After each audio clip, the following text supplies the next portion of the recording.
Hey everybody, welcome back to The Way of Ramen. Today we're making a very simple Nikomi Chashu recipe or braised chashu. This comes from a YouTuber called Shoyu no Zeitaku, and he's one of my favorite YouTubers in Japan, so please check out his channel.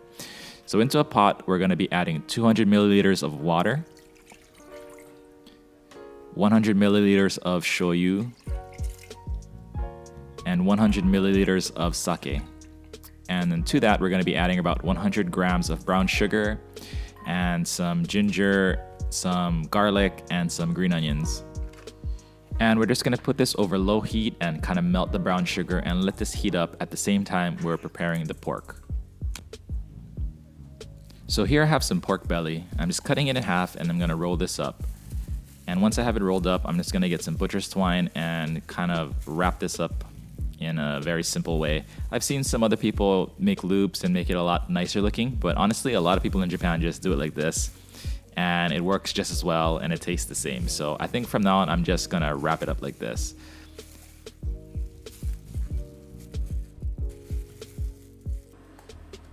Now, once you have the pork wrapped up, we're just gonna put it into a hot pan and kind of sear off some of the fat.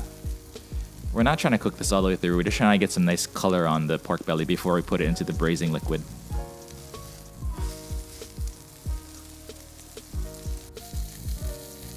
So it's about done here, and we're just gonna take these pieces and we're gonna put it straight into the braising liquid, and then we're just gonna let it simmer for about 2 hours.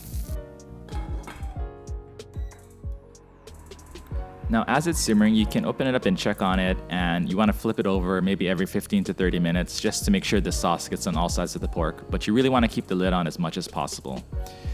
And when it's done, it looks like this. What you want to do from here is you want to let it cool down and put it into the refrigerator to cool it off, and it will kind of firm up, which makes it a little bit easier to cut if you have a sharp knife, which I didn't have this day, but you'll still be able to see that I'm able to slice it pretty thin even with this pretty dull knife. And that's about it.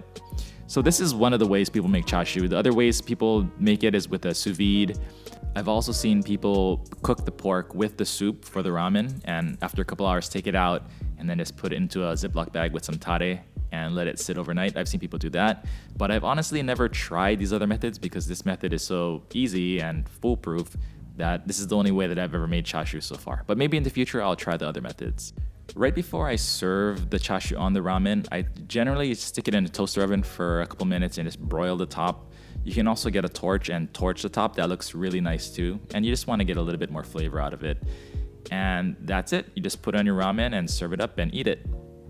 So thank you guys all for watching, and I'll see you guys all in the next video.